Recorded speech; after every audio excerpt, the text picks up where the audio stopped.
வங்கக்கடலில் உருவாகும் பெங்கல் புயல் வலுவிழந்து காரைக்கால் மற்றும் மாமல்லபுரம் இடையே வரும் 30ஆம் தேதி கரையை கடக்கும் என அறிவிப்பு. செங்கல்பட்டு, விழுப்புரம், கடலூர், மயிலாடுதுறை, நாகை, திருவாரூர் மாவட்டங்களில் நாளை அதி கனமழைக்கான சிவப்பு எச்சரிக்கை.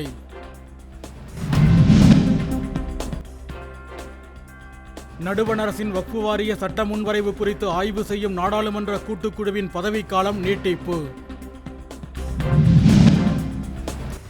100 நாடுகளுக்கு இராணுவ தளவாடங்களை இந்தியா ஏற்றுமதி செய்வதாக உதகையில் நடைபெற்ற விழாவில் குடியரசுத் தலைவர் திரௌபதி முர்மு பேச்சு. நாகை மாவட்டத்தில் கனமழை பாதித்த பகுதிகளில் அமைச்சர் அன்பில் மகேஷ் நேரில் ஆய்வு.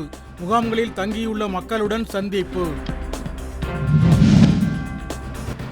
அரசு அலுவலகங்களில் பொதுமக்கள் வழங்கும் மனுக்களுக்கு 1 மாதத்திற்குள் தீர்வு காண தமிழக அரசின் தலைமைச் செயலாளர் ஆணை.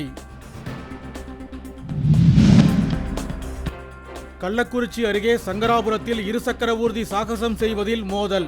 ஒருவரை ஒருவர் சரமாரியாக தாக்கிக் கொண்ட மாணவர்கள்.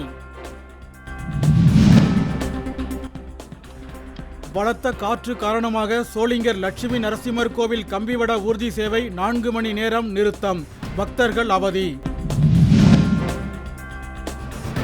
திருவள்ளூர் அருகே ஆந்திராவில் இருந்து சரக்குந்தில் கடத்தி வரப்பட்ட 1 டன் குட்கா போதைப்பாக்குகள் பறிமுதல். ஓட்டுநர் கைது. புதுக்கோட்டை மாவட்டம் மண்டையூர் காவல் நிலையத்தில் காவலராக பணியாற்றி வந்த விமலா என்ற நிறைமாத கர்ப்பிணி விபத்தில் உயிரிழப்பு.